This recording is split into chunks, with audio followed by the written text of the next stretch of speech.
He can't abide not betraying people either. RuinusInsight here, welcoming you to part 1 of a brand new modded Total Warhammer 3 Immortal Empires campaign. SFO is finally back with its vampire-focused update, and so I'm back with another Vampire Counts campaign. They're my favorite faction, and they always will be. Now, Mannfred's not Vlad, but as much as I do love to clown on him, he's a pretty interesting guy, so, we'll be delving into his lore a little bit as we go along. Anyway, before we get started, Mannfred was the backer-chosen campaign, but for those waiting for the SFO Chaos Dwarfs that were chosen in the community poll, we'll be starting them soon as well. Housekeeping: if you'd like to support the channel, consider joining our Patreon, becoming a channel member, or purchasing your games through our affiliates in the description below. Big shout out to Venrus and the SFO mod team, and the biggest of shout outs to you guys for your comments and support.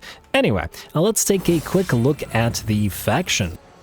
Now, Mannfred's signature units are whites. It's pretty simple. His entire campaign gets free recruitment of Graveguard and Black Knights, and he himself gets an upkeep reduction of 20% for Graveguard and Black Knights as well. Plus, he gets a unique White King hero and a unique Drakenhof Guard and Graveguard unit that we will see once we start the game. Other buffs are very much in keeping with Mannfred's lore, which I gotta appreciate. He is obsessed with forbidden knowledge, so he can collect the Books of Nagash for powerful faction-wide buffs, and later when he captures Castle Drakenhof, he can empower them even further. He's obviously a powerful caster, which is what he's known for, so he does have the Spell Mastery, Master of the Black Arts ability, as well as Winds of Magic Power Reserve increase to him personally.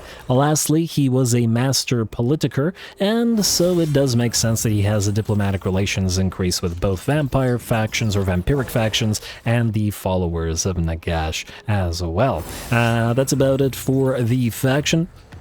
On to the battle setup. We're going very hard as we always do, with the AI stats modifier dialed up all the way to the max. That's it. All glory to the algorithm.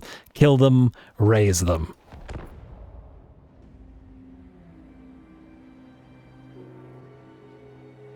I am the god of inexhaustible blood, and I shall have my way. Alrighty, here we go. Isn't that just the perfect start for Mannfred? Guy has one basic territory and is already calling himself a god. I mean, I guess he has the ambition and the arrogance to rival Nagash at the very least, but perhaps not the actual godhood or level of power. Though it might be interesting to compare Nagash as a mortal to Mannfred in his current form. Though I suppose Mannfred in his current form does owe a lot of his knowledge to Nagash, and well, that's why he starts down here. This is 100 years before Mannfred returns to Sylvania after he acquires the knowledge of Nagash, and that's why, regarding how they play, we are going after the Books of Nagash and the various lovely buffs that they provide. Ooh, I do see the upkeep reduction one is relatively close by. Hero capacity for 2 heroes out of the first book. That's in Skaven Blight. Okay, we gotta have that. More necromancers. Anyway, we'll deal with the Books of Nagash shortly, and obviously we'll go around collecting them. It's lovely for Mannfred to have a sort of victory objective of those books, regardless of what the other objectives are. We acquire blood kisses by assassinating lords and defeating them in battle, and the blood kisses are now not just used for the bloodlines and raising lords of the various bloodlines and acquiring the various now reworked buffs and special units that they have, but in addition to that, it is used for the various rites, and I understand that the rights are different between the various vampire lords as well, which is pretty interesting. And there is also this Night Court Supremacy thing which has been added, which we'll take a look at once it actually comes into any kind of effect. So it's at 0 now. Obviously, vamps have the Raise Dead capability, and we're able to cheaply, quickly get various units via that means, and we spread vampire corruption all over the place. We've also got this reworked ability to sort of subjugate humans human factions, which powers them up, and we can actually upgrade subjugated human factions via various, well, upgrades. So that should be fun, and I'm interested to see how that'll all work out. But for now, we gotta get started. So we've got a little Tomb King force raised against us. We start with Kevin von Lloydstein. Experience gain 10% for units. Not a particularly great trait, but Frenzy is nice to have. Maybe this guy's going to be a little bit more fighty than these guys normally are. I expect that the... Let me just see here. I expect that in SFO, these guys will buff Graveguard, and if in fact they do, upkeep reduction for Graveguard and Black Knights, we'll probably need several of them in Mannfred's army, since he, well, as we've discussed, he's a Graveguard Lord. Anyway, Kevin, get in there. And, wait, did he have 2 traits? Memoriam Mortis. Ooh, free research rate, free upkeep reduction for the army. Yeah, there we go. Not bad at all. Heading to Manny's army. We've got admin to take care of, I'm sure, but we got to get into our first battle first. So, raise some zombies for cheap, and I guess some skeleton warriors and spears. I'm gonna say we can hold off without the bats, as I don't see any artillery in the enemy army for now, and we can use the direwolves and the Vargeists for that purpose afterwards. Go. None shall be. Alright, ooh, they do have a unit of Ushabti with great bows. Gonna have to be careful about them dishing out damage, but should be an easy time. Manny, let's see if your arrogance lives up to whatever you've been saying. Go.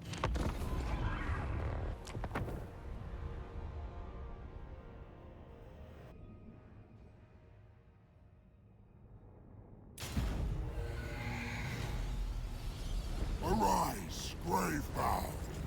I command thee to attend. Bring thy swords. Reap death. Dance the dance macabre. It is time. The dead march. Alrighty, a surprisingly long speech, all things considered. Considering that Mannfred is one of the older lords from the very first game. It's been ages now since that, which tend to have shorter speeches than the newer lords did, or do rather. Anyway, here we go. Manny may be incredibly arrogant, but I suppose he does have a reason to be in this first battle, as it is significantly unlikely that we will lose or suffer significant losses here, as the first battle does tend to be designed to be more or less unlosable. That said, at the same time, it's not like Manny doesn't have a good reason to be arrogant, at least to some degree. He's a pretty intelligent guy, a magical prodigy and all that, and he's known for being, you know, cunning and devious, shrewd, that sort of type of stuff. He's willing to use any tool in his arsenal to get what he wants. Where Vlad is honorable, Manny is the guy that will, you know, he'll bribe his way. He's basically Skaven in vampire form. He's addicted to betraying people, and yeah, I think that's probably the best way to look at him. He's very much like a Skaven in his way. So yeah, and backstab happy, devious, etc., etc., etc. Whereas a lot of the vampires owe Vlad their loyalty because of his gravitas and his nobility, and the fact that Vlad is super ancient. But anyway, I digress. We're going to start the battle off with Manny getting a nice duel against the enemy Tomb King, King Itobam here. I'm going to pop that Spirit Leech while we have the Master of the Black Arts active for that additional spell mastery, and thus extra damage to the Tomb King, who rapidly loses about half of his HP. The rest of our army moves towards the enemy, including the Barrow Guardians here, which are summoned, I think, by our White King, and are a unit of hammerers, I think. Well, let me just take a look at them. Type of Graveguard that has, yeah, hammer infantry. Big old mauls, essentially. And by the looks of it, that's a nice little extra bit of armor piercing for us, and a free unit to take hits and dish out damage to enemy Tomb Kings. Or to enemy Tomb Kings, to enemy Tomb Guard in this particular case. Anyway, the Tomb King is nearly done for, while our zombies are beginning to mob the skeleton warriors. One of the really nice things about playing the vampire counts in general is that in some ways their battle tactics often feel more real than a lot of other factions, simply because you're using chaff as vanguards and keeping units in reserve, that type of deal, which you're not just generally sending in a big blob at the enemy. I mean, obviously it depends on the army type, but yeah. Anyway, Mannfred defeats the enemy Tomb King in a duel one-on-one. The rest of the Tomb Guard are completely surrounded by skeleton warriors and by the Grave Guard Wights leading them or interspersed among them. The biggest threat on the field, which were the enemy Ushabti with Great Bow, have been hit from behind by our Black Knights, while the Vargheists have come down and are preventing them from firing and are obviously obliterating them in melee, since the Ushabti with Great Bow are pretty lackluster in such. Just a matter of time now, and ooh, it looks like the enemy will pop a Tomb Swarm right in our big blob of units and might even be clipping its own units with it. Although I don't remember, maybe your own units are immune to Tomb Swarm. I guess it doesn't matter over much because, well, we're willing to lose really any number of zombies to get what we want. Gotta channel the Mannfred attitude. Playing a super arrogant character is, I mean, similar to playing Malekith. It's really fun in that regard. And somebody in the comments suggested we do some good betrayals of allies and stuff, and, well, maybe we'll look to do that at some point through the campaign. Anyway, the last of the units on the field, the Tomb Guard with halberds completely surrounded from every direction. Tomb Kings very much outnumbered by zombies. And I'm really liking the look of these Grave Guard with hammers. I like their Imperial hats. Although it's a little bit of an odd mix because they have this ancient bronzed armor, but the Imperial hats look quite wrong on them, don't they? Not so sure about that one. They do look neat, it's just there's a mismatch of where they got those hats as compared to where they've got the ancient barrow armor or grave armor that they've got from pre-imperial times. Anyway, decisive victory and probably relatively limited losses. Nice.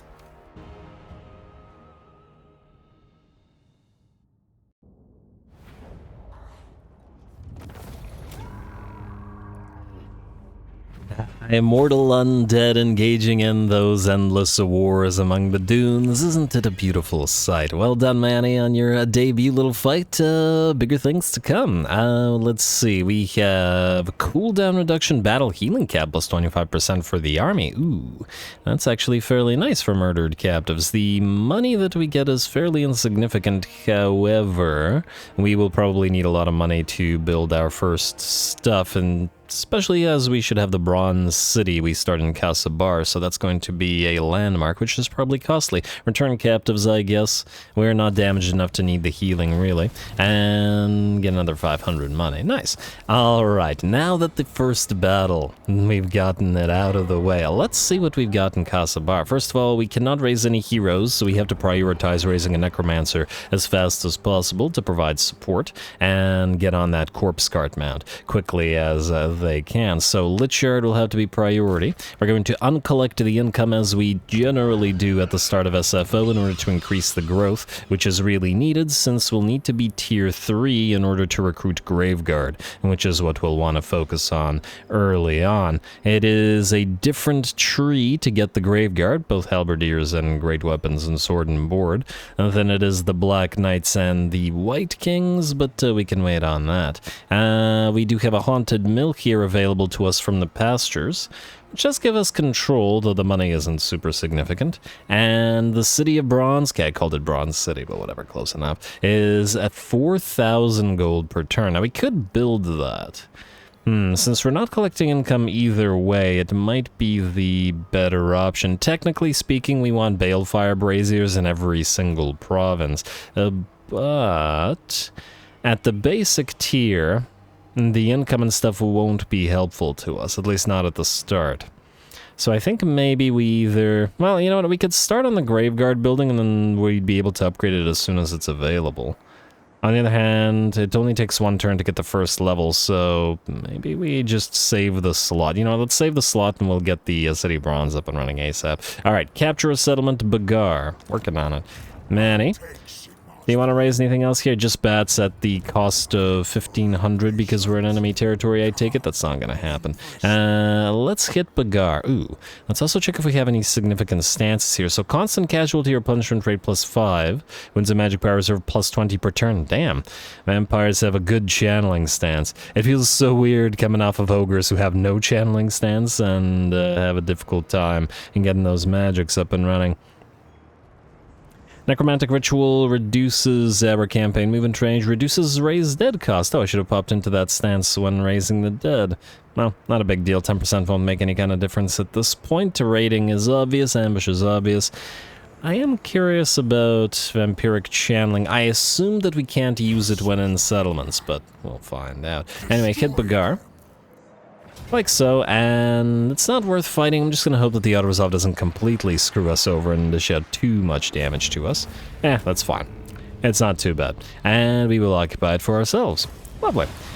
There we go, got a free potion of toughness for ourselves. We are within sight of the Black Pyramid of Nagash and of Khemri as well, both of which we'll want to take as early as possible. Sudenberg is out here, so Volkmar the Grim, though I'm not so sure that we'll actually want to subjugate him, simply because...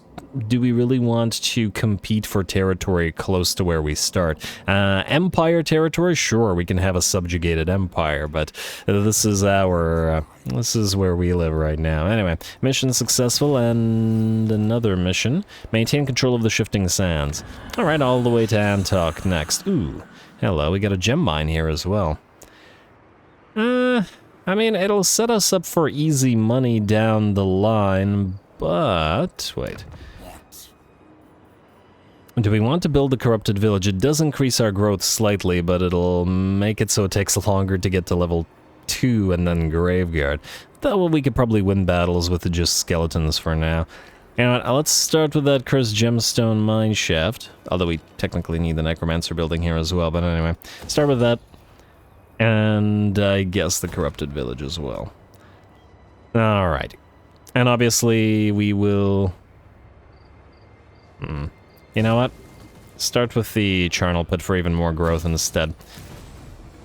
Alright, we'll capture the province shortly. Let's give the potion of toughness to Manny, because he's going to have a little bit of a tough time until he's on his zombie dragon. We want the Restless Stead up first, since we already have the basic version of the Invocation of Nehek to heal ourselves up, though we do want those raised... Now, you know what? I'm going to prioritize Raised Dead over Restless Dead, assuming that we can reach Antok in one turn. Which I can't quite tell, but it looks like we can, if just barely so. Ooh, actually, maybe we can't. You know what? Let's not risk it. Let's go Restless Dead first. We can deal without having summoning for one turn. Income from post-battle loot, armor-piercing weapon damage when defending, enemy leadership for enemy armies and province. We do want to get to Magical Animus ASAP. Alright, let's go Aura of Supremacy first, then we'll max out spoils just for the additional post-battle loot. We're probably not going to be defending anytime soon. And we'll try to raise more dead at the end of the turn. You, just out of curiosity, if you move outside of Bagar, you are able to go into channeling stance. And I think that's going to be better than just sitting in the settlement, so let's sit outside. Alright, next up we got Tex, and as I recall, I mean, there's probably a significant... Ooh, casualty punishment rate for subjugated factions, nice. As I recall, I always do the Lamian Book of Blood first, because this is the sort of control, growth, that kind of stuff, income, the good stuff that we need to get cooking. Yeah. I mean, we don't really need to go super far into it, but we need to start off with it because we need the growth and such. And growth per region +5 after winning a battle is going to be significant early on as well. Genesis of the Vampire Counts does also give us... upkeep protection for subjugated humans and diplomatic relations with Empire, Cathay, Britonia, etc. That's kind of interesting. We should send an expeditionary force to Cathay as well. Ooh, also, we do have an... well, that's a question. Do we want to pop one of our rights immediately? We'll lose a Night Court Supremacy, but we'll gain a massive amount of growth, which is good. Let me just see here.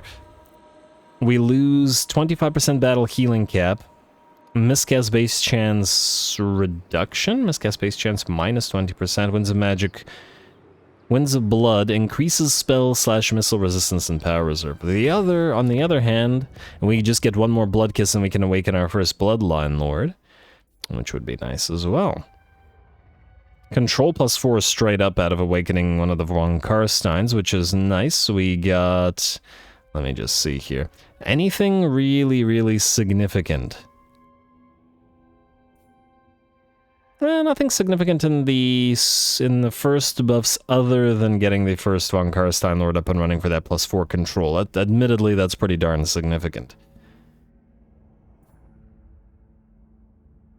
I do like the immunity to diplomatic penalties from trespassing. Since these are all reworked, I'm going to have to relearn what they do here. Winds of Magic Power Reserve +5 is nice, so we don't get any technology, any additional research rate out of the Necrarchs, however. Ooh, campaign movement range +20 for all armies at level 2 for Strigoi.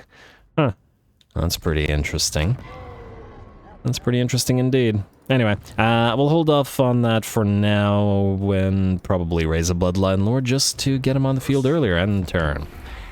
Get him on the field earlier and get their XP climbing. Alright, let's hope that Manny can reach Antok with one bound here. Ooh, Plain of Tuskers just got taken by these guys. Interesting. What do furs do for us out of curiosity? Furs 30, recruitment cost reduction for Direwolves and Vargulfs, and wines give us your action success chance +2% all characters faction-wide. That's fairly nice. And SFO Grimhammer III, oh right, the sort of early game buff thing. I mean, usually I've been taking the time of maneuvers, but I do like the 200 growth. Earlier Graveguard, although we do have to, you know, upkeep it. It's 200 growth isn't all that much since we get 90 per turn. It's essentially, yeah. Essentially 2 turns worth of grow, it's not all that much. Just do time of maneuvers again. And just to get the... I mean, it's obviously not necessary in the sense that we could just not do it at all, but at the same time, I do feel like we may want to kick off and get our better units as fast as possible, so that we can see them in action. Alright, close victory and casualties medium. I think we're going to have to take this fight. Yeah, it's not much of a fight, but it'll be real quick, so it won't take up much time anyway. And I just can't say no to seeing more undead action, even in the early game. Do we want to raise? Yeah, no, I think we're good. We need level 8 for the Konigstein Stalkers, Skeleton Warriors Regiment of Renown, so let's get there by killing things.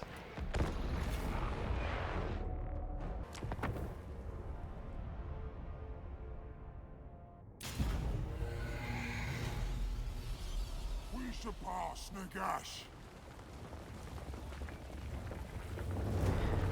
You keep on thinking that, Manny. You keep on thinking you surpass Nagash. Many of us know what happened to you in the... well... Okay, well, I mean, the less we speak about the end times, the better, but... I'm remembering a specific moment where after Manny basically revived Nagash, right? But then later, Nagash kind of read his mind, and he was like, wow, this guy's just an unbearable jerk. And then Nagash decided to summon Vlad, or resurrect Vlad, to punish Manny. Vlad defeats Manny, and then all the vampires that had previously been serving Manny join Vlad yet again, which I just found funny. Like, even Nagash was like, wow, this guy's way too traitorous to keep around, even after he revived him, so...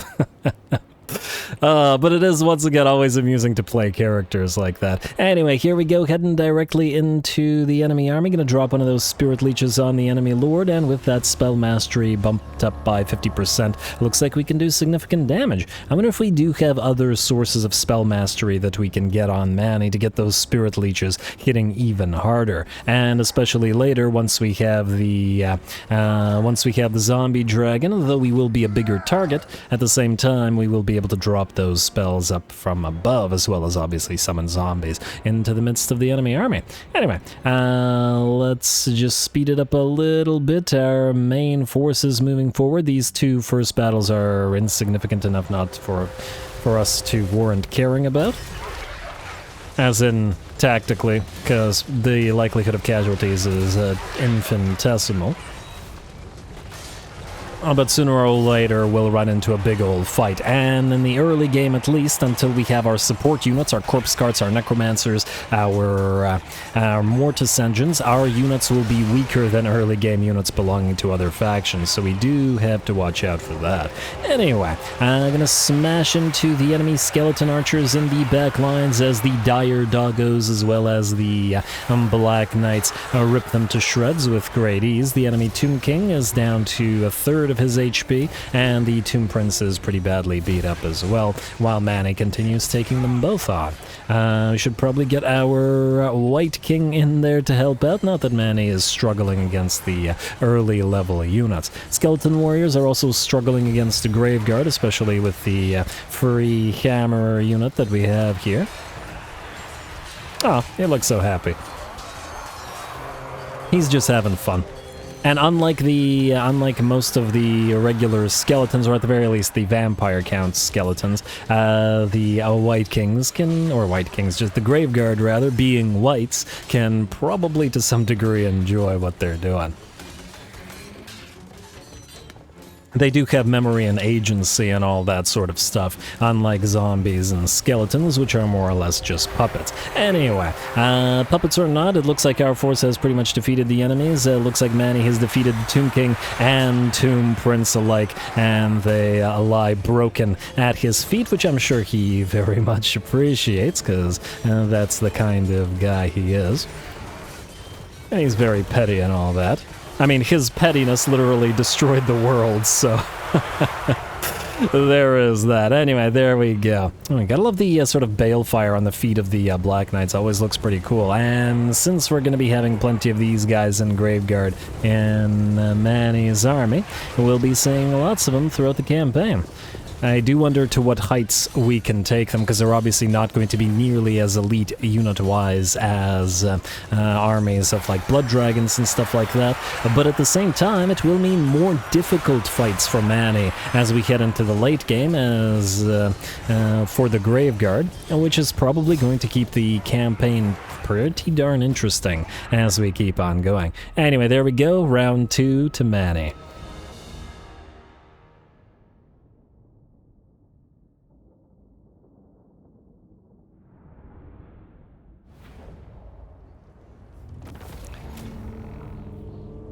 Alright, nice little fight. Manny has certainly been getting his duels on in the early game, which I can certainly appreciate, especially as he'll be on his zombie dragon afterwards. Occupy the place, which I believe should destroy the faction. Capture province successful. Glittering Scales, also a very nice pickup in the early game for us. Dune Kingdom's destroyed, and we can pick off a new enemy. I wonder where Sauron is going.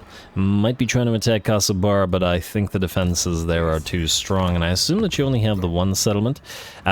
He's at war with Khemri, which I take it to mean that you're designed to be destroyed by Khemri, and maybe you're moving here because you're threatened by Cetra already. Out of curiosity, Talakwa is currently at war with the Leafcutters and the Bloody Hands, and in fact, we might be able to leave the Bloody Hands to deal with the lizards for now, as Wurzag is pretty darn strong. There's a decent likelihood, admittedly, of him attacking us as well, especially if we leave Antok undefended, but, well, it is what it is. Speaking of Antok, we can recruit a unit of skeleton spears, but it's actually cheaper to raise them, so I think we'll just go without for now. And we should probably leave the settlement again and just channel. There you go. Ooh, Manny, you've leveled up. This time, let's get Raised Dead. We can certainly use it.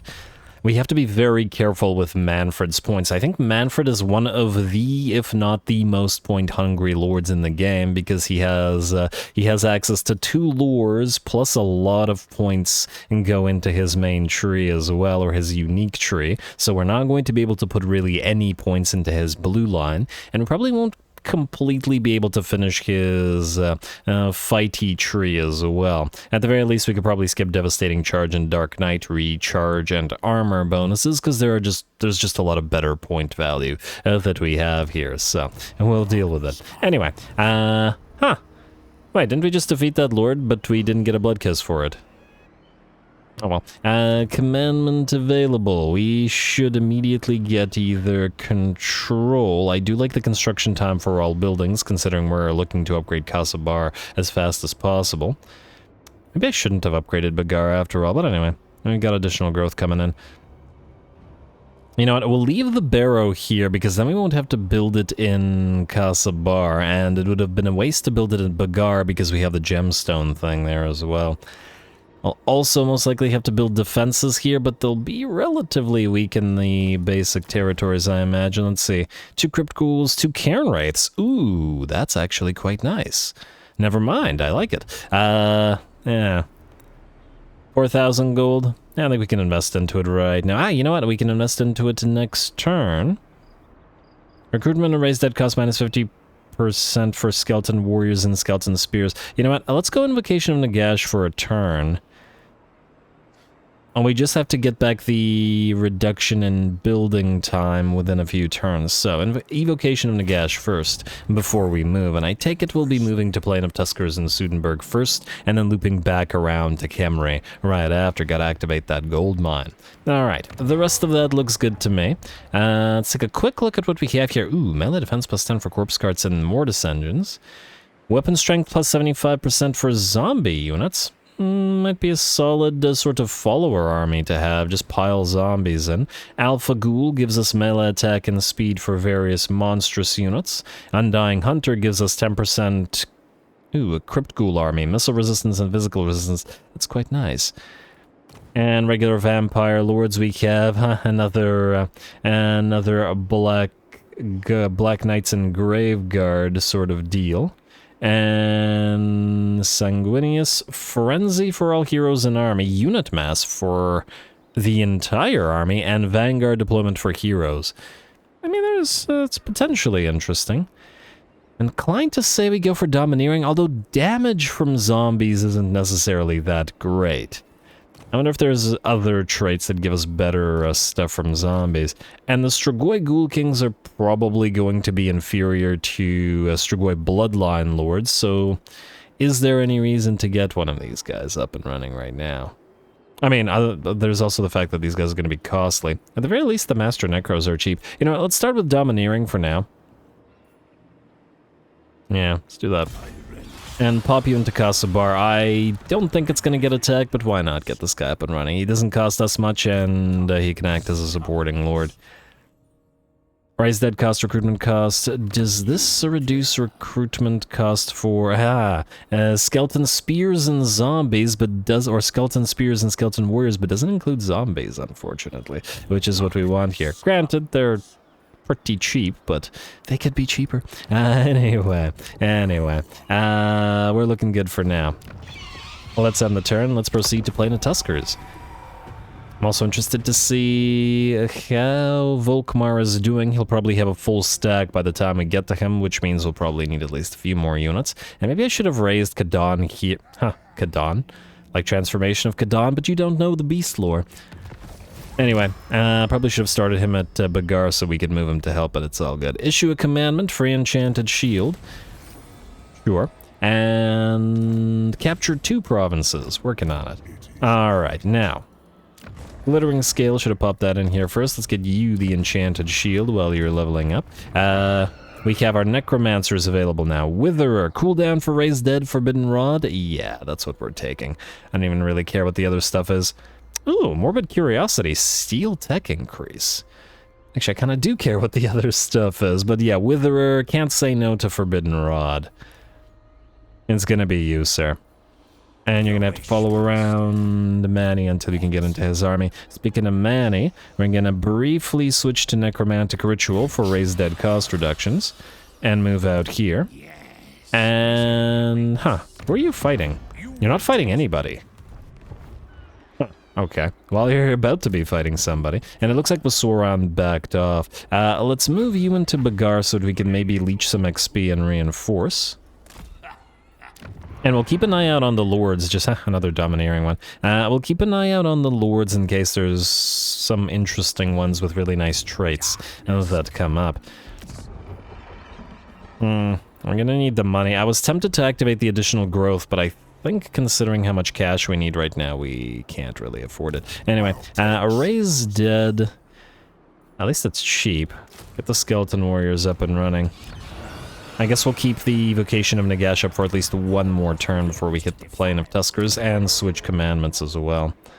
We need to upgrade you to tier 3 as well. We might want to actually temporarily build the Barrow here and then delete it once Antok is up to tier 3.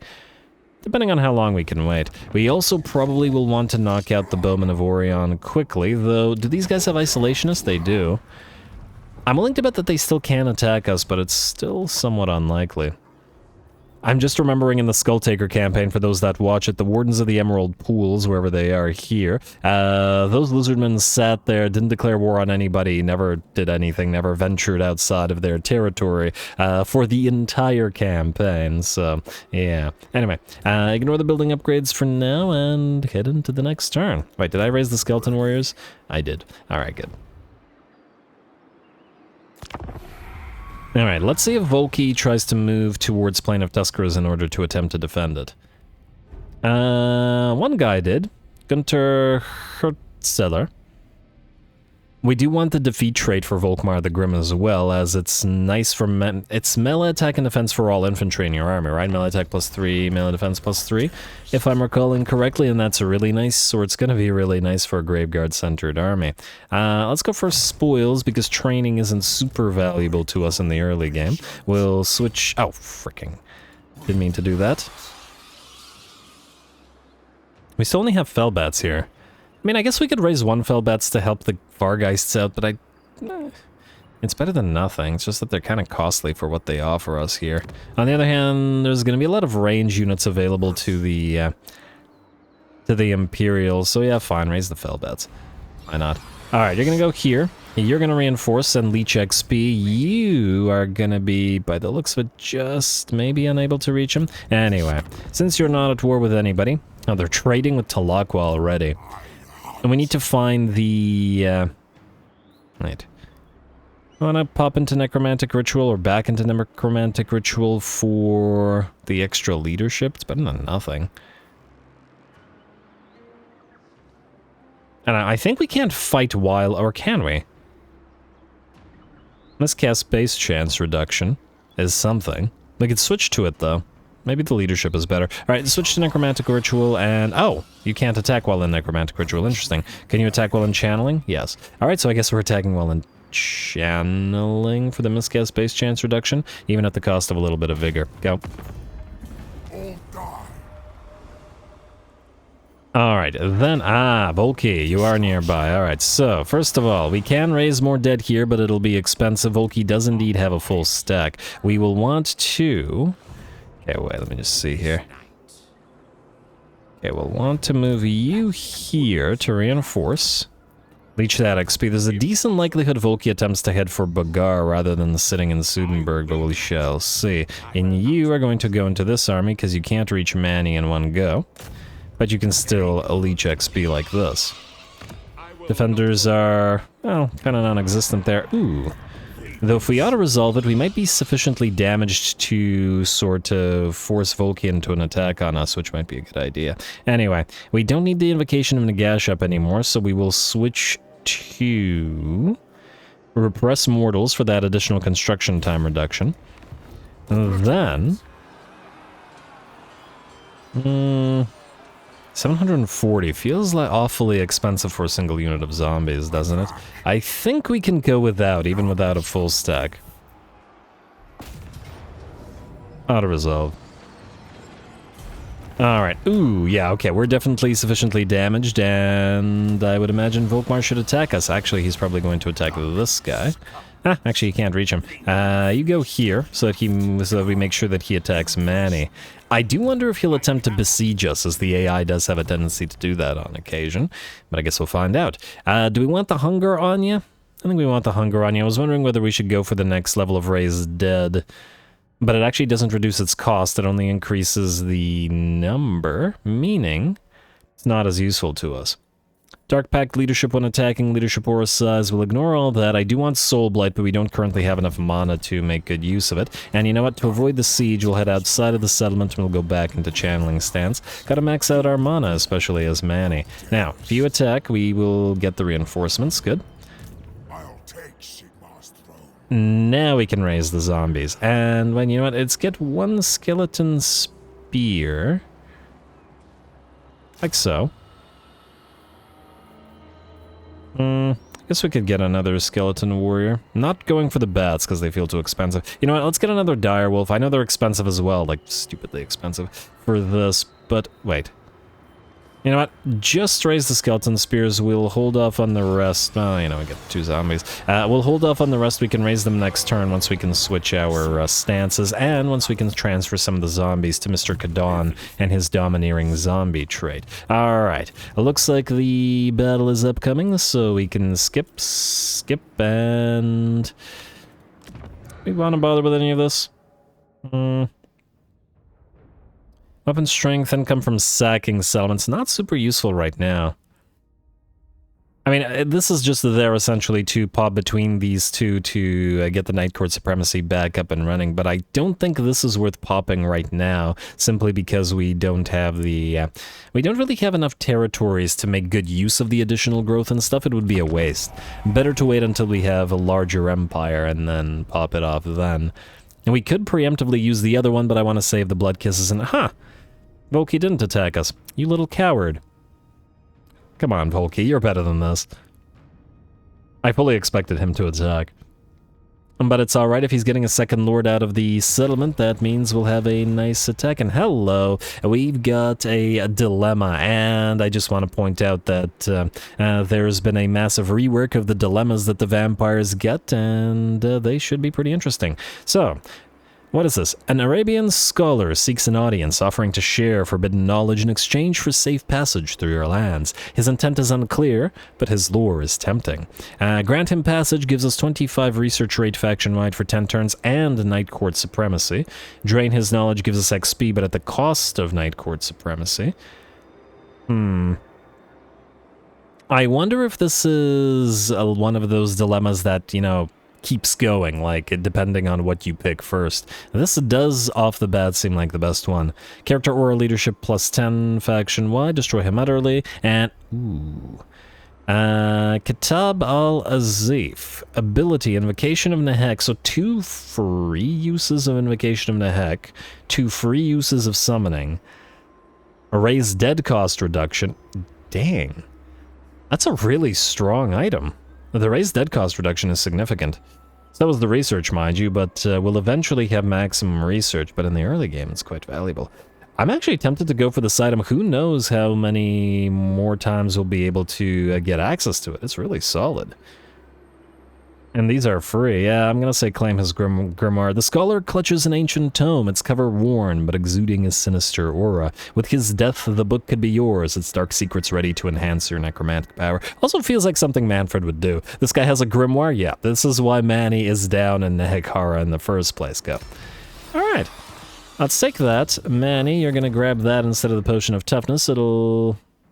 I mean, we will probably give this... huh, I wonder if raised dead cost only works for the lord. Oh, yeah. Can only be equipped by a lord. We can obviously transfer that to our little necromancer friend here. Now raised dead costs are much better. So, you... I grow impatient. I'm just counting here. Okay, now we can get the direwolves cheaper. And even cheaper if we pop into necromantic ritual, yes? 450. Yeah, alright. Alright, so you take 3 zombies from Manny. Or 4 zombies, doesn't really matter. Alright, and we got room for more. So now we go for direwolves, zombies, and a skeleton warrior, and I guess we can raise a bat as well. There we go, maxing out the army. Back into nun stance, and then into... I mean, vampiric channeling for... yeah, vampiric channeling. Kadon, you're going to move in as a reinforcement, like so. Move us. And, oh, you know what I should have done? I should have popped the Necromancer into Manny's army. Okay, we'll just do it next turn, I guess. And we'll deal with the Adminator, because I'm too excited to get a big old proper fight against Volky. I'll take Sigmar's Go. throne. We're gonna have to make sure we chase down as many of the enemy troops as possible. Alright, valiant defeat, that's what I like to see. The Flagellants with their Unbreakable are going to be particularly good against our units, especially as we have no easy way to clear them out. I think this will be the best debut for the debut generally. I'm too excited to speak properly. For Manny's campaign. Go.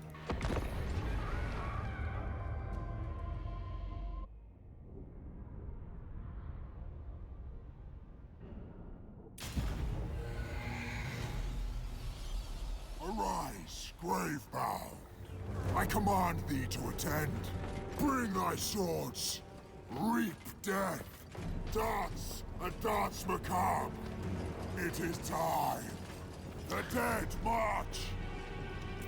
Alright, there we go. Really solid speech, that one. I definitely enjoyed. Anyway, here we go. Our first proper battle. The enemy, I believe, does outnumber us, and that means we're going to have a tough time doing this, and we're going to have to be very, very careful about it. Partly because, obviously, we are weak in the sense that we don't have our support units yet, and to make skeleton warriors and zombies and stuff strong, you really need those supporting units, the corpse carts and the mortis engines, and all that sort of stuff, and the high-level necromancers, ideally. Since we don't have that, our units are going to struggle. The other thing is, as I've already said, the Flagellants are quite good against what we have. They have very high melee attack, their melee defense is low, but that doesn't matter against zombies. More importantly, they're unbreakable, so they're completely immune to psychology, which is an advent to us generally, because we have lots of access to fear and terror, but all the Flagellants just don't care. Plus, they're buffed fairly significantly by Volkmar, and I guess when near the heroes, their melee defense is up to 28, which is pretty darn solid as well. The good thing about this is that they don't have a lot of armor, which is needed right now because we lack armor piercing, only having one summoned unit of armor piercing plus the Vargeist unit. And that's about it. That said, them fighting to the death means it'll probably be fairly difficult for us to deal with them. Anyway, here we go. The battle will begin, and those familiar to SFO will know that big fights like this, especially in the early game, are probably going to take a while, so strap yourselves in. I expect this is going to be a good one. Manny's going to move forward and start us off by summoning some zombies on top of the enemy mortars. The 2 units of mortars in the enemy army are the biggest threat on the field because we want to blob up and not sort of maintain a big old formation. The reason for this is that since we lack supporting units, we have to rely completely on our Master Necromancer and our regular Necromancer and their Master of the Dead ability. This means that we need to keep everybody in the army essentially close to these guys while they rack up the intensity and power themselves up in order to heal everybody around them. The other option is that we are going to be using the sort of tried and true tactics of the early game vampire counts. We have these zombies as the first rank. They're going to get sort of ripped apart by the enemy, but this is appropriate. They're not going to do damage. They're going to combine slightly with the second rank, which is skeleton warriors, which are going to do a little bit of damage to the enemy while the enemy gets tired fighting the zombies and the skeleton warriors. Most likely both of these ranks will be destroyed. And then there's another unit of zombies to act as the meat shield for the Grave Guard, which will at last join the battle afterwards, with a couple of units of skeleton warriors in reserve as well. Once again, the idea is to force the enemy army to become tired. Vigor is a massive debuff in SFO, and is something of a debuff in vanilla. Actually, better debuff than it used to be now, but anyway. Tire the enemy out, and then only then move in our elite grave guard, because we can't afford to lose them. The other reason is that we have our doggos, our black knights, and our flyers waiting to move in, and what we want is for the entire enemy melee line to engage, and then we can send in our fast movers. That's the plan anyway. We'll see if it works out. Manny continues running around in the midst of the enemy army, just summoning zombies on top of them and annoying them. More or less, this is just a matter of trying to make sure that the mortars are unable to fire upon our advancing army. I suppose, now that I think about it, one good reason to have an early vassal out of the Cult of Sigmar here is potential access to early game artillery. It's not like we'd be looking to heal artillery anyway, so it wouldn't matter that they're not undead. Certainly something to think about. Because I was originally thinking, yeah, maybe we shouldn't vassalize them because they hold some good territories, 2 ports in Sudenburg and the other little miner settlement. But the faster we get access to some of their stuff... Anyway, for now, we actually have to win this fight, which is definitely going to be difficult. The balance of power is very much in the enemy's favor. They have better troops and they outnumber us. And... yeah... we'll see whether we can. Big old brawl in the center as we look to tire these enemies out. This one is definitely gonna take a while, but hey, I love these sort of brawling style, I guess, battles. They're quite enjoyable. Plus, since we're relatively blobbed up, it does mean that we can... more or less view the entire battlefield, which is great. We don't have to sort of look around all over the place. Now, we are obviously going to be taking some range damage from the enemy as we keep about 2/3 of our army in reserve for now. But at the very least, the sword and board graveguard are fine, and if the enemy wants to waste their ammunition on zombies, well, that's perfectly fine as well. In fact, that works in our favor.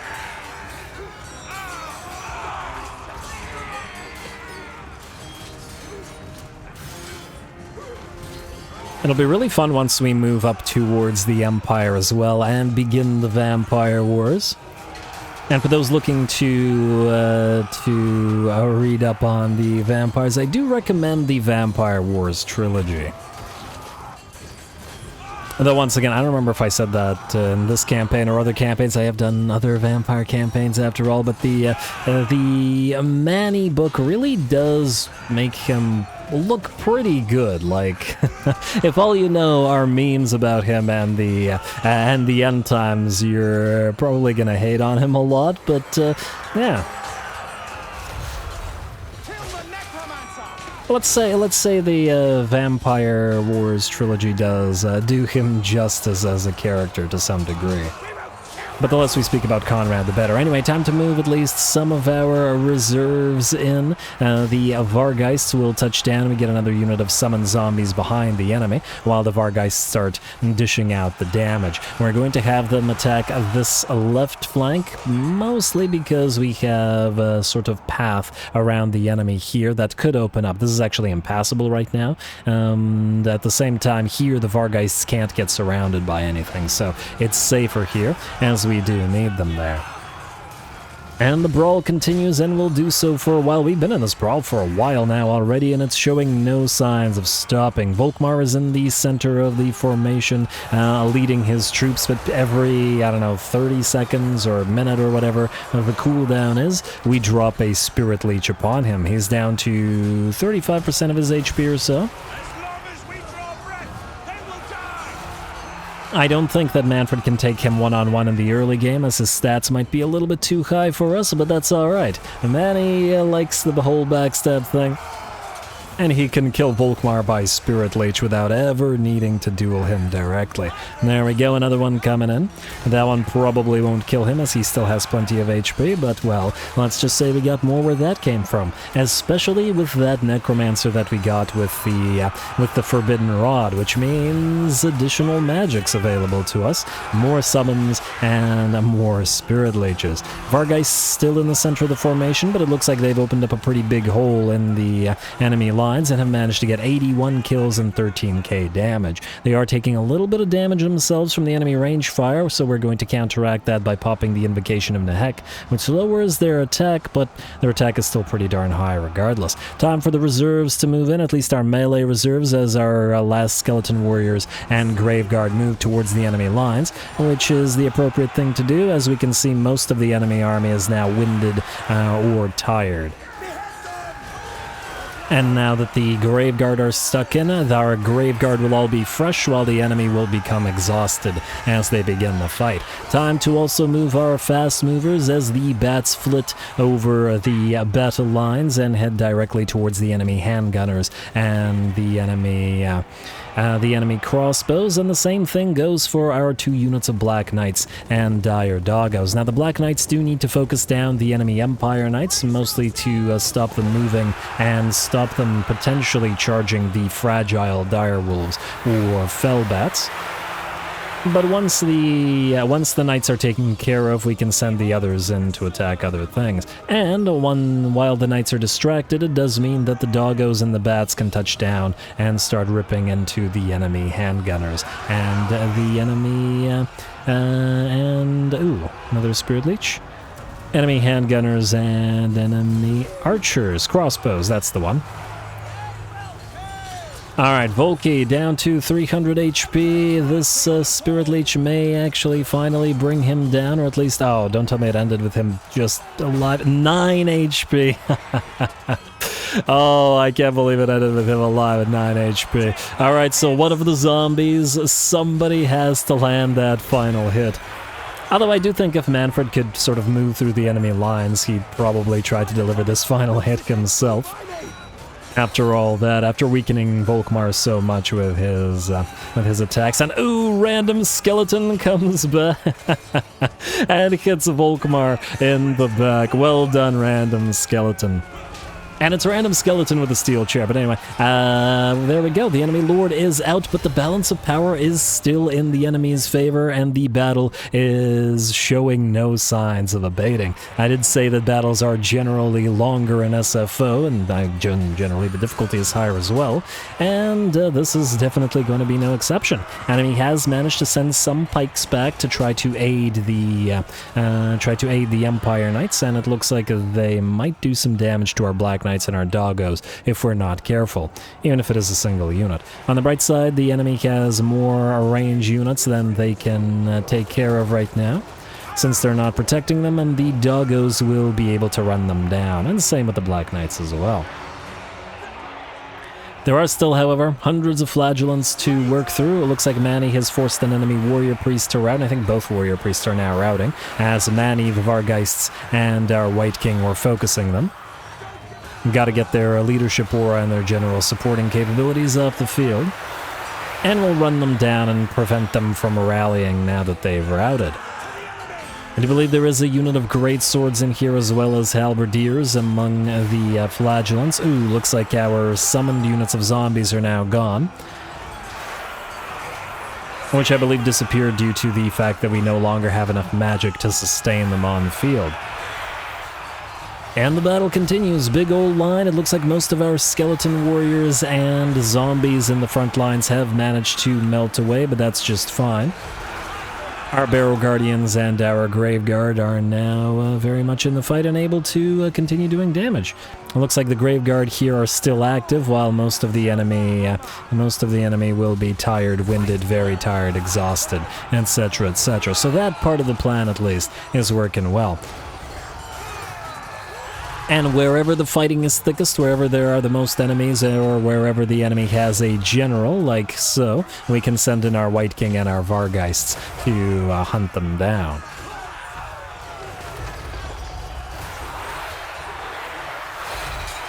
I really love how much more useful the White Kings are in SFO as compared to vanilla. Because White Kings are pretty darn meh in vanilla. Like, if you have capacity, there's pretty much never a good reason to bring a White King over a vampire hero. In vanilla and SFO, definitely not the same due to all the additional skills that they possess. And the balance of power has at last shifted in our favor with the fall of all of the enemy heroes, and by the looks of it, the collapse of the enemy's back line. The enemy are now realizing that they are on the back foot. Though, of course, the flagellants, being doom cultists and all of that, are kind of, I mean, that's their whole sort of psychology. They think they're always on the back foot. That the whole world is on the back foot and doomed.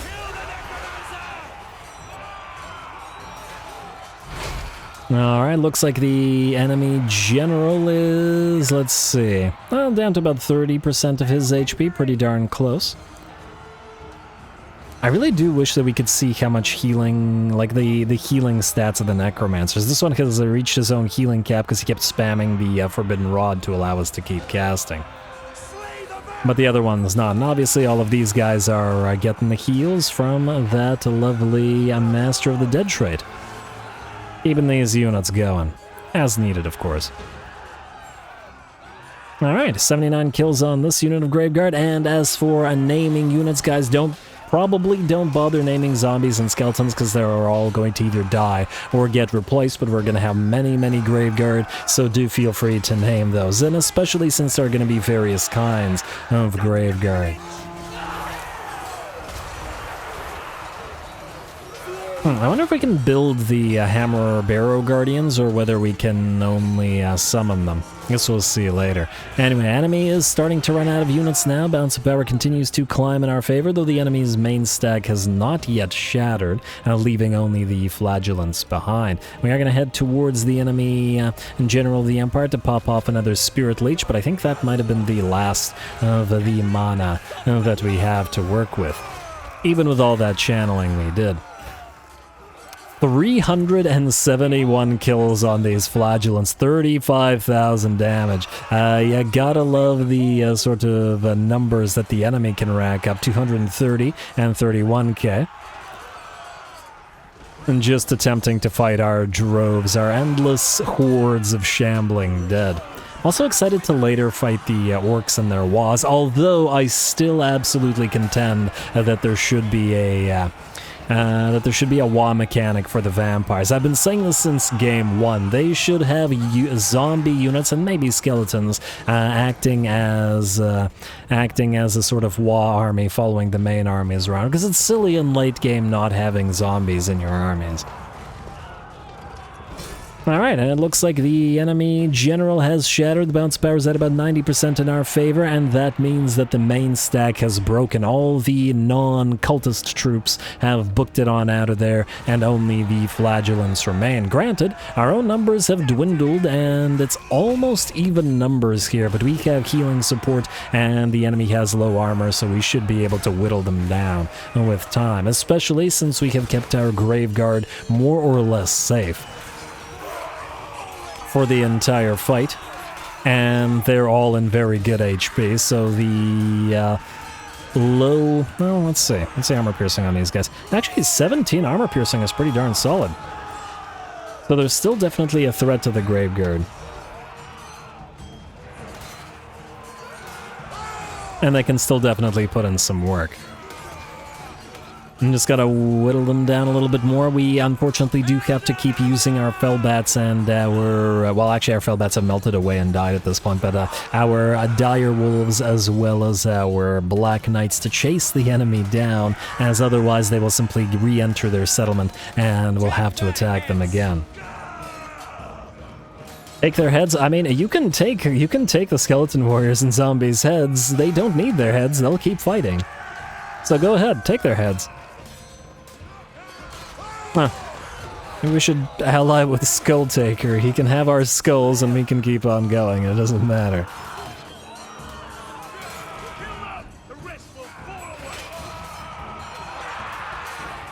Alrighty, enemy army is pretty much done for now. Their numbers have vastly dwindled. The balance of power 95% in our favor, and most of the enemy runners have been chased down.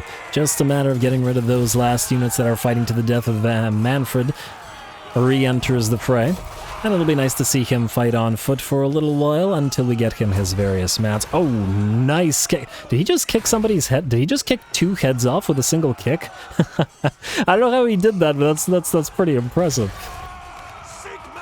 Is it like bowling or something? He kicked one guy in the head so hard that his head flew off and knocked another guy's head off. Is that what is that what happened? It was pretty impressive either way. There, man, Mannfred really likes his kicks, doesn't he? He seems to be kicking more than attacking with his sword and his sickle staff there.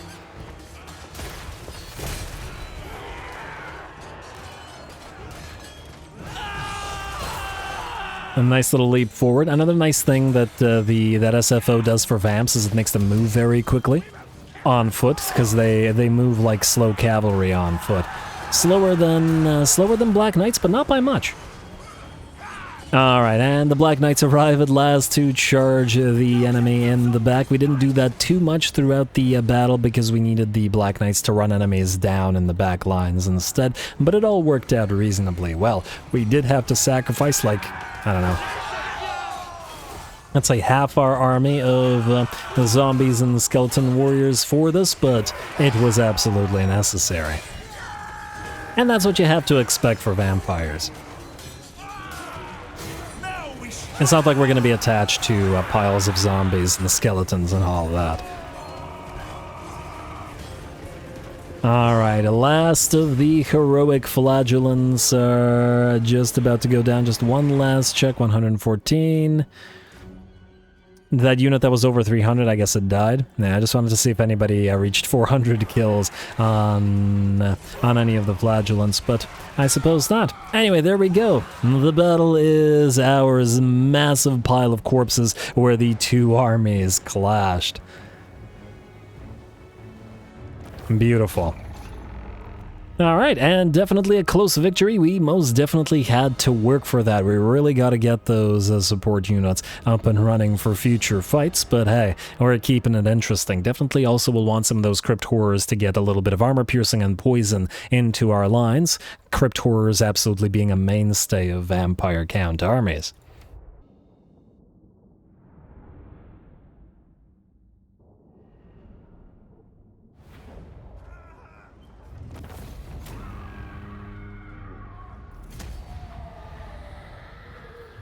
Alrighty, absolutely perfect. I frickin' love early game vampire. Well, and mid game and late game, but just generally vampire fights. I love the fact that we have to essentially wait for the opportune moment to strike, tire the enemy out, keep units in reserves, and then move them in afterwards, rather than just sort of unga-bunga blobbing at the enemy. Anyway, in terms of the damage, we dealt out the Vargeists with the 39k. Were obviously the most damage dealing and kill count racking up, with the exception of the Black Knights here, and they probably would have had a much higher kill count if they didn't have to deal with all of those lords and heroes. 1, 2, 3, 4, 5, 6 of them. Well, I probably should have maybe committed a little bit more Spirit Leech too, but at the same time I did kill off Volky with Spirit Leech without Manny ever getting to him, so it worked out. Besides, we had 4 of our own, even if the necromancers were more or less just functioning as corpse carts in that particular battle and allowing the their healing to help out. Anyway, enemy killed in battle, yada yada, Shrieking Blade, and there we go, Grimm's Bane. Okay, it's +2/+2 rather than +3/3, but still, better than nothing. Scourge of Mankind, and did that not leave a battle marker? It felt like we killed a lot of stuff, but I guess no battle marker, right? Oh well. Rod of Flaming Death, not particularly good, but better than nothing again. Barded Skeletal Steed for our White King, which we will probably maintain. Also, we're still trying to head towards that Magical Animus and that bonus leadership to everybody nearby. And I guess the additional post-battle loot, so let's go for spoils, and then we'll get Magical Animus afterwards. Manny, leveled up to level 5. We will be wanting to buff up our Grave Guard in his army as much as possible, which is lovely because they're in the same tree as the Skeleton Warriors and the Zombies, and I think that's probably going to prove more valuable in the early game, +8/+8, than some magics, so we may want to get that up and running right now. You, just out of curiosity, must besiege, wait. Besiege Sudenburg, and oh, you're going to sail away. That's kind of interesting. Besiege Sudenburg. We'll auto-resolve this in a second. I just want to make sure that we move the Necro to Manny's army first. Yeah, move everybody to Manny's army first. Like so, and... I really don't want to deal with this guy. It's gonna... that's life. I'm just gonna auto-resolve. It's annoying, but one fell bad loss, not a big deal. Yeah, free Book of Arcan. And these aren't bad as support items on Necromancers. Now we have the Subjugate ability. It's kind of tempting, just... On the one hand, this is a port in this area, and it is a territory that we kind of want to maintain. On the other hand, since this is now... It's now been added, and I kind of want to try it out. We don't hopefully necessarily need to see these guys have a massive amount of territory, but it also kind of amuses me to keep Volkmar alive in this way. There's another reason that it might also be useful to us. Okay, let's subjugate. And the other reason is... Ooh, free Mortal Informer. Keep that Book of Arcan. The other reason... 58 Vassal Tribute, is that we might want to... possibly kill off Volkmar at some point, again, as in cancel the vassalage, and then kill him off just to reacquire his defeat trait. This is a sort of way to keep him alive. I don't know whether we'll keep it like this, but there's a possibility. I also imagine... This new army spawned for him. Oh, good for him. We're not at war with anybody, so we can't take advantage of it anyway, and I take it he'll Vampire corrupt everything nearby, because... he should, although if he keeps building those Shrines of Sigmar, that's not so great. Vampires in the lore are generally damaged by holy symbols. I don't know if Mannfred is, or is one of them that's significantly affected by it, because Mannfred is one of those vampires that's more or less immune to the Curse of Nagash. He is not really... he doesn't really care about sunlight all that much. He can do all that stuff that, well, okay, the Curse of Nagash affects all vampires differently, you know, some can't cross running water. The standard sort of vampire deal. Manny can do most of those things, though to be fair, Vlad can as well. Yeah, anyway, I'm getting distracted. You are going to start upgrading the Unliving Hosts. Got to get those points in there. Necromancers, how close are we to the Corpse Cart?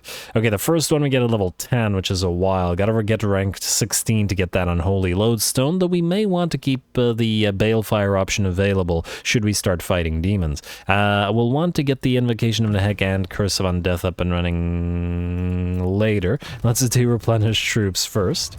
Simply because, well, I guess we can get Curse of Nehek, or Invocation of Nehek, rather, up and running as well.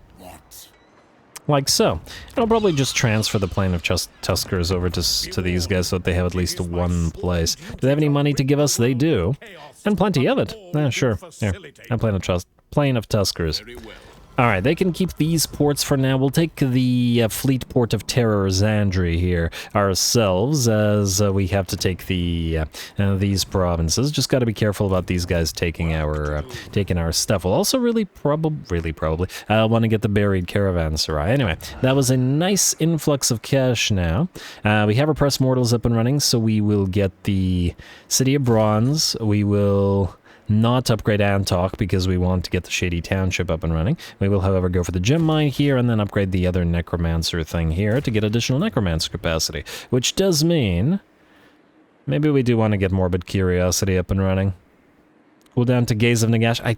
Even with the upgrades to magic missiles, I'm not a big on Gaze of Nagash as a spell, but anyway. We'll want to be able to steal tech, so...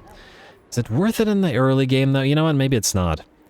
Like, it will be later, but the thing about it is that it costs money to actually use the ability as well, and that does mean that we may not necessarily want to spend too much on it right now.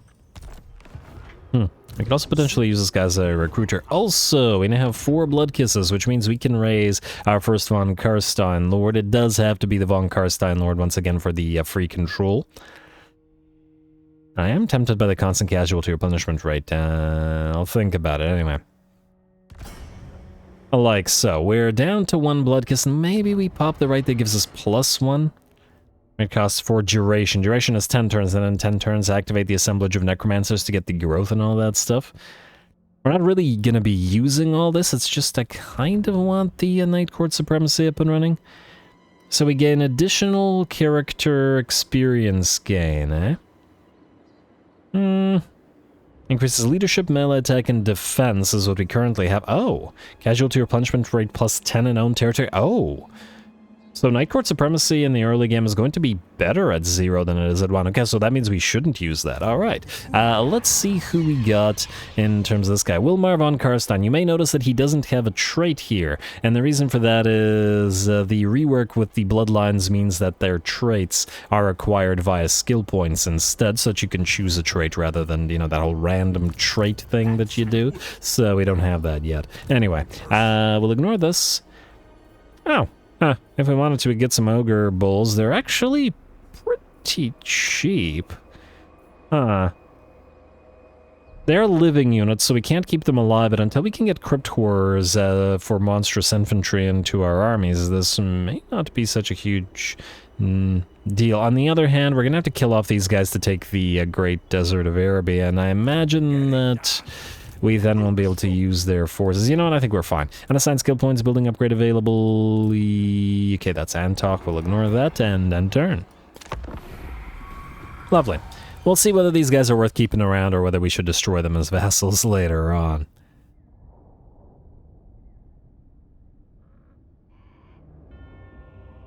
It would be entertaining to have it would also be lawfully appropriate for Mannfred to suddenly vassalize them and then later betray them just because he can. Mannfred is, after all, kind of addicted to betraying people, so, you know, it feels appropriate. Anyway, speaking of Mannfred, you're going to move this way, and we're going to hit the Springs of Eternal Life and Khemri shortly. And there we are. And let's upgrade whatever else we can't. Leafcutter tribes is destroyed. Ooh. Alright, so that means Talakwa will probably be attacking us sooner rather than later. Gotta be careful about them taking Bagar. But hopefully for now we'll be okay. Should we start collecting money? Our growth is up at 180, which is pretty solid. That's 2 turns. You know, let's wait a turn or 2 and then we'll do it. Let's get the Hexed Gemstone Pit, like that recruitment cost for the corpse guards and stuff. And we do have more necromancer capacity, but we're not going to waste money milling through them at this point in time. There we go. Control +10, subjugated human factions. Great. Growth per region +5 after winning a battle, and free blood kiss. Oh, we'll be able to raise another lord soon. Hero action cost, -20% for all actions. Huh. That's interesting. We could steal tech and level the guy up. Okay, you know what? Just out of curiosity, if we do this, what's the cost here? 365 per turn. You know what? That's not horrible. It's not horrible. Maybe we will raise a necro. Let's go for morbid curiosity, the steel tech guy. Too bad he's not at a higher level, but may as well get that up and running. And then we'll not really care about the income from repression buildings. More control from baleful rituals, I think. As we conquer places that are not vampirically corrupted, it'll otherwise be a problem for us, so, yeah. Alright, anyway, folks, with that, I think I'm going to call the episode here. We are definitely out of time, and we had our proper big first fight at Sudenburg. Next time, we will continue by attacking Khemri with Manny's army, probably re-raise a few units. Ooh, some crypt ghouls. Ooh, and Graveguard are coming back. Very nice. Raise a few units, move through the Springs of Eternal Life, knocking out this little vampiric faction. We'll also most likely send a hero... Oh, I was about to say send a hero out to the followers of Nagash, but they're here.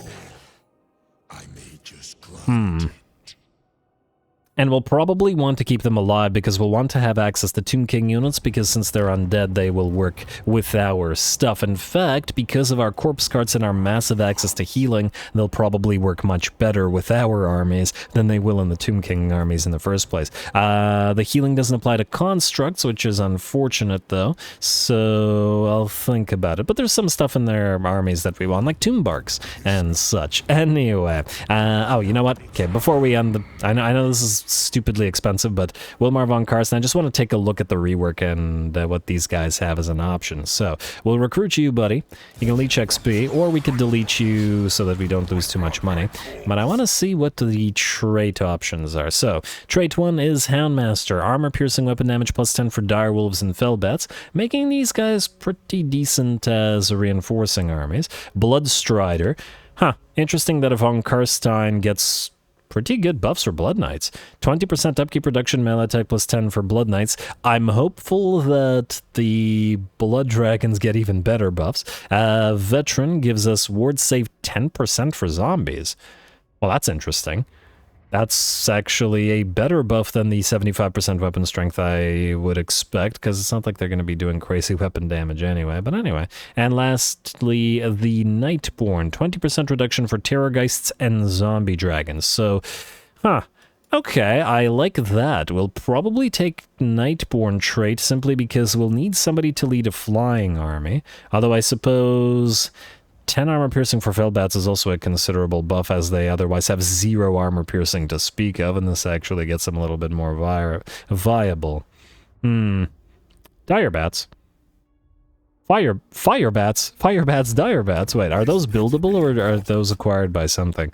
I don't see them here, but that doesn't mean there isn't a way to acquire them. Anyway, I just wanted to take a look at the traits available to the von Carstein Lords. Certainly have lots of options for different army types, so we will think about using this guy. Might temporarily delete him just because 700 per turn is a little bit much. On the other hand, we might level him up. Find out next time. Stay tuned for more. Don't forget to leave those likes and comments below. All glory to the algorithm, and thanks for watching.